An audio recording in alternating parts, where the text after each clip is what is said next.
Ready to dive deep into the next step of your 1031 exchange journey? This is Aaron from 1031 Specialists, and it's time to plan ahead so you can win big with your next 1031 exchange. There are a couple of challenges that need to be addressed and overcome to achieve a successful exchange outcome. There are two big objections you hear from a group of folks I call 1031 naysayers, the undisciplined investors that complain online because of a single bad 1031 experience. They'll say, number one, it feels like I have a gun to my head as far as the timelines are concerned. Or they might say 1031s cause you to overpay for your properties. Well, let's address each of these objections.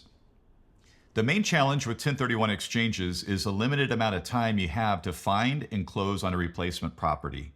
You have 45 days to identify potential replacement properties and 180 days to complete your exchange. These deadlines are firm. The clock starts at the closing date of the sale of your relinquished property. Planning is the solution to this challenge. The more you plan, the more you mitigate your timing risk. The good news is that you can get ahead of these deadlines by planning in advance.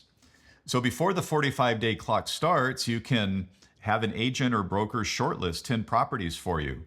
You can identify your replacement property or properties. You can enter into an option contract to buy your replacement property.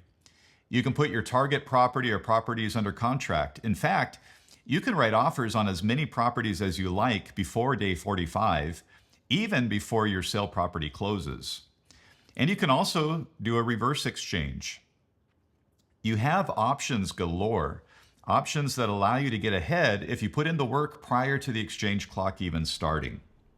Nothing is preventing you from lining everything up, selling your property on a Monday, and completing your exchange on Wednesday. There's no excuse for not having enough time. It all comes down to your willingness to plan and prepare. You have to be willing to treat your exchange search like your job until your exchange is complete.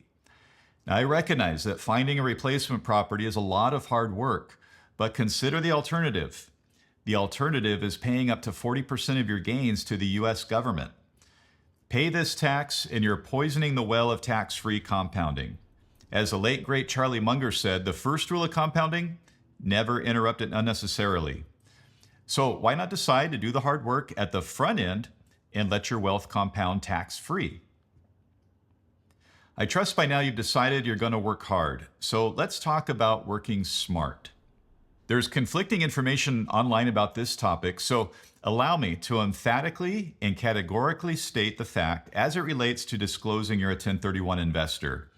There is no provision in the 1031 rulebook that states you have to publicly disclose you're exchanging. Almost no one needs to know you're a 1031 investor. You don't need to tell the folks you're negotiating with. So tell no one when you make an offer. There's a huge misconception that 1031 buyers overpay, and that's false, because no one on the other side should know you're a 1031 buyer in the first place. Some investors overpay for the replacement properties because they're unorganized and undisciplined. But 1031s aren't structured in a way that makes you overpay. So here's our advice. First of all, plan ahead and plan smartly. Have a process in place to identify properties. And never let the tax tail wag the dog. This means that if you're about to overpay a ton just to save on taxes, you'll likely be inflicting serious damage to your portfolio. So in this case, it's probably best to just pay the tax. If you put in the work early, you'll be successful at the end. Even if you're not sure you're going to exchange, at least give yourself the chance by hiring a qualified intermediary and trying. I assure you, there's no better feeling than looking back on 10 years of exchanges and seeing all the chips you've stacked up because of the magic of tax-free compounding. Whatever you need on 1031s, just ask. I'm Aaron at 1031specialist.com.